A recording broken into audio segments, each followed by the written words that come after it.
Paracas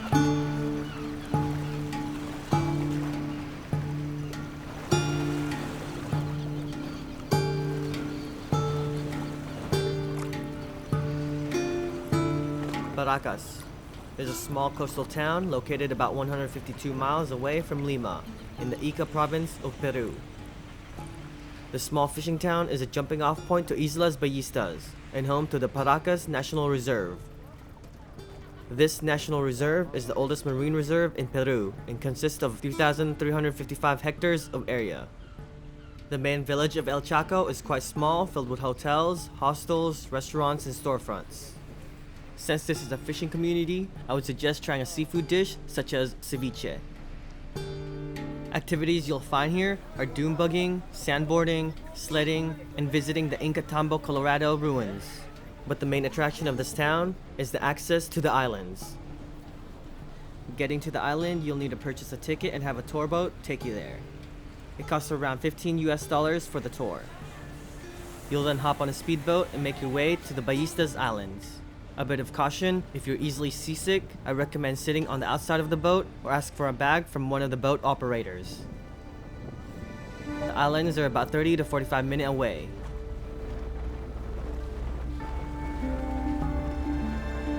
As you make your way to the islands, you'll encounter several birds flying by.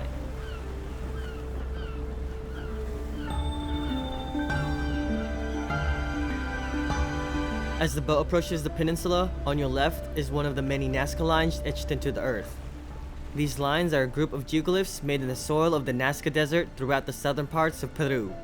This particular glyph is called the Paracas Candelabra and is measured to about 590 feet in length. This one is about 2,500 years old, and its meaning remains a mystery.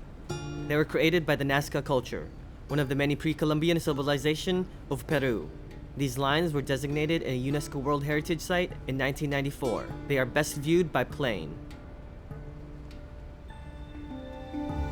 As the boat cruises further into the ocean, the closer to the island you get.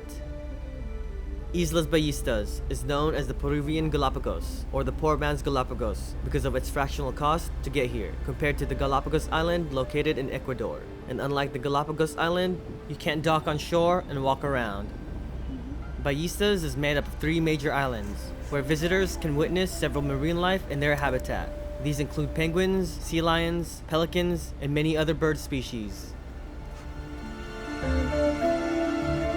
Visitors will also encounter some of Peru's guano mines.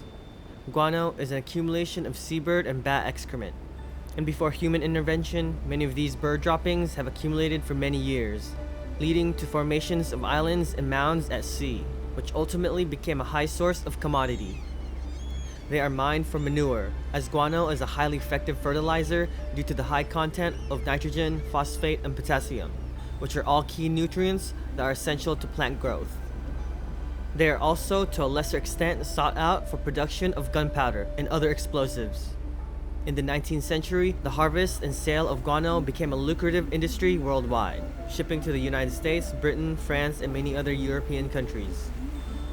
From 1840 to 1870, Peru exported 12 million tons of guano, worth 500 million US dollars, hence its nickname of white gold, and Paracas as the birthplace of this global industry. But like any mining activity, it's labor intensive. With this came a resource curse that exploited and undermined the lives of locals, animals, and the ecosystem. From loosening and shoveling guano to purifying, loading, and filling up ships with this commodity, it took an average of 8 months. As the price of Peruvian guano increased, countries began seeking lower cost alternative, which led to the end of the guano boom. While the peak of the guano trade has come and gone, these mines are still in operation and the white gold are still being dug.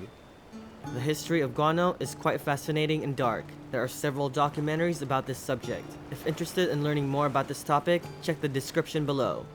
Depending what time of the year you go, you might experience a powerful stench long before reaching the islands. This is the smell of guano, with colder weather suppressing the odor.